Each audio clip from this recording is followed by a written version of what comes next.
Nous allons ici travailler sur les conversions de volume. Donc un exercice tout à fait classique où nous avons des valeurs qui sont données dans une certaine unité et que nous devons transformer dans une autre unité. Les techniques de conversion sont toujours les mêmes en utilisant les tableaux. Alors attention, ici on est sur un tableau de volume, non pas un tableau d'air, pas non plus un tableau de longueur, on reste bien sur un tableau de volume. Voici le premier exercice. Donc, nous avons 5,48 décamètres cubes que nous devons transformer en mètres cubes. Donc déjà, plaçons notre valeur ici dans le tableau.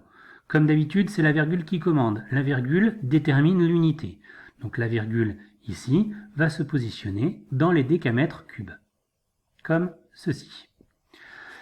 À partir de là, nous devons changer et transformer ceci en mètres cubes, c'est-à-dire que la virgule ici va se déplacer en dernière position dans les mètres cubes et faire apparaître un 0 qui avant était inutile et qui maintenant ne l'est plus. Donc ici, 5480 mètres cubes. Deuxième conversion, 1,23 km3.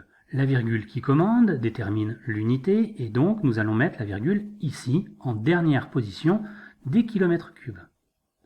Nous devons transformer ça en décamètres cubes, donc la virgule va venir se positionner ici en faisant apparaître des zéros qui avant étaient inutiles et qui maintenant sont utiles, c'est-à-dire 1 230 000 décamètres cubes.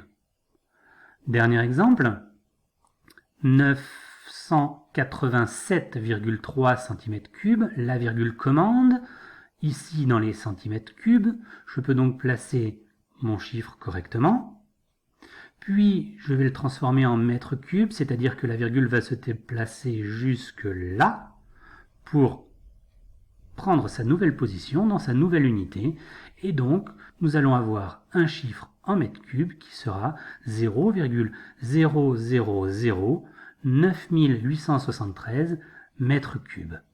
Comme pour les aires, comme pour les longueurs, c'est la virgule qui va déterminer l'unité.